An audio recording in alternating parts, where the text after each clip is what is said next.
I'm David McNeil, and welcome to In the Know with RV Pro. Back in May, CURT, a leading manufacturer of towing products and truck accessories, announced its new corporate name, CURT Group. The unified family of brands that fall under it include Aries, Laverne Truck Equipment, and Retrack. Joining us today is CURT Group's CEO, Roch Lambert, who was appointed shortly before the announcement of the company's rebranding. Roch, welcome to In the Know. Thanks for having me. Yeah, no, thanks for being here. And well, tell me, so what attracted you to the CEO position at CURT? It's first of all, I love the industry, and I really enjoy working with the group of people we have. I like the industry, been learning quite a bit. Like I've told my team more than once, I don't necessarily know this business specifically, or did not at the time. I know a little bit about it now, of course, but I knew every single piece of it, right? Distribution, manufacturing, product development, and so on. So I didn't feel like I was completely lost in what we're doing. So it was great, and it really allowed me to learn the business pretty quickly. Oh, totally. Well, and now that you've settled in a bit, what's a typical day like for you? It depends on where we're at in the cycle. So I can tell you in the last 2, 3 months, for instance, or 2, 3 months ago, I should say, lots of focus on where do we go next. So, trying to get a sense for what the next strategic moves would be for the business. Obviously, we intend to continue to grow the business. And so I spent quite a bit of time determining, what is going to be the right next step for us. Is it another acquisition? Is it continuing some of the operational improvement things that we've been working on? Is it a blend of everything? So I would say, 2 months ago, I was probably spending 40, 50% of my time doing some of that. The rest of the time is very much supporting. So we launched a lot of operational improvement initiatives. I was a month into the job, essentially, when we identified a list of things that I thought we could improve upon. And when I'm in Eau Claire, which is probably 60, 65, 70% of my time these days, I try to walk the plant, a couple, 3 times a week, interact with the people on the floor. Again, kind of get a sense for the progress we're making on some of the initiatives that we launched from a leadership perspective, and connecting with the people. I have lunches or breakfasts with people from the plant on a regular basis, once or twice a week, just to get a sense for where things are going from their perspective, and what can we do different from a leadership perspective to support the efforts that they put out there to make sure we get a great product out in the field every single day. So Yeah, totally. Well, and CURT recently announced that it was, it's rebranded as CURT Group. Why was the rebranding important? So as you know, the company has gone through a few acquisitions, right, in recent years. We're talking Laverne, Retrack, Aries, more recently UWS. And so, having CURT Manufacturing as one of the brands, yet sort of the endorser brand, if you want, I thought was creating a little bit of confusion. Obviously, CURT as a name is extremely well known and has strong equity behind it. And so I didn't want to create something that would be, Roch Group or whatever. It made no sense. And so we leveraged the CURT name, created the CURT Group, which is sort of an umbrella brand, if you want, for the brands that we have today. And who knows, and I will say most likely, we're going to continue to look at acquisitions that we could add on to the platform that would make sense for us.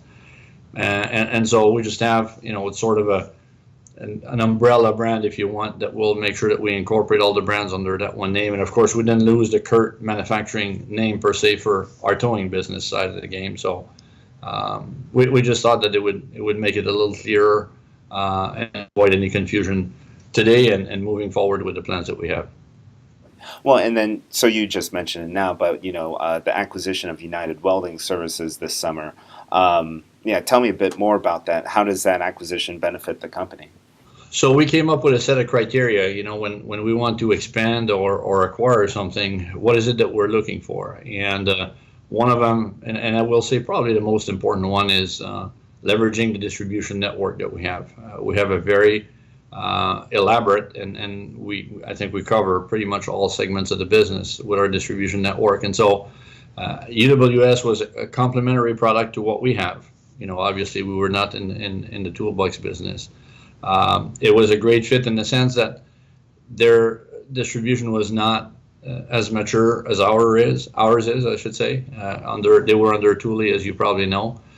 We have a good footprint with our warehouses, and so we thought that we could improve their ability to go to market in the different geographies of the country a little bit better. And we're now 4 months into it, and I will say that we've proven to be right. The UWS business has been doing very well for us. We're growing it at a pretty fast clip right now. Again, leveraging the assets that we knew we had, distribution, and then a good warehouse footprint that allows us to be closer to market. So that was the main driver, and at this point, I would say we can check the box. I think it's going in the direction we anticipated.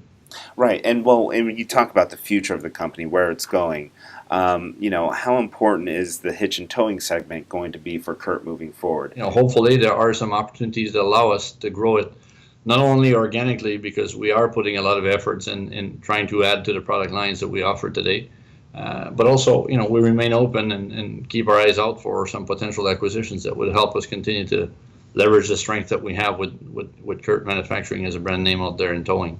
Right. Well, and can you offer any insights about upcoming CURT products or developments related to the towing segment? There's always some work going on. One of the things I did when I came on board, coming from the power sport business, product innovation is extremely important. It's, as you probably know, a very dynamic world where, product appeal and the technologies and the performances and all that always regularly need to be updated. And so we created an innovation center initiative where we're focusing a little bit more on the design side. And when I say design, I don't mean just the technical design, but also the visual appeal of the products, and trying to come up with some ideas that don't exist in the industry today. And so that mandate to the innovation center is both touching the truck accessories business as well as what we can do on the towing side. There are some areas that I believe could be exploited better, it could be exploited differently, and so we're spending a lot of time, money, and energy right now trying to come up with products that would be totally new, that would allow us to differentiate ourselves from what's out there and ultimately serve our customers and consumers better with products that don't exist today that will make their lives easier. So, in the past, CURT has operated outside of traditional distributor channels in the RV segment. Do you foresee any changes on that moving forward? Well, we try to improve our coverage as much as we can. I will say that much. And so we are working right now on some opportunities that would allow us to reach, all the open portions of our distribution. RV is one area where our coverage is not as strong as it is in some other areas. And so we're working on trying to find the best way to reach out to those guys. So that our products will be more broadly available to the customers that want to buy some CURT stuff or whatever trucking accessories equipment we have.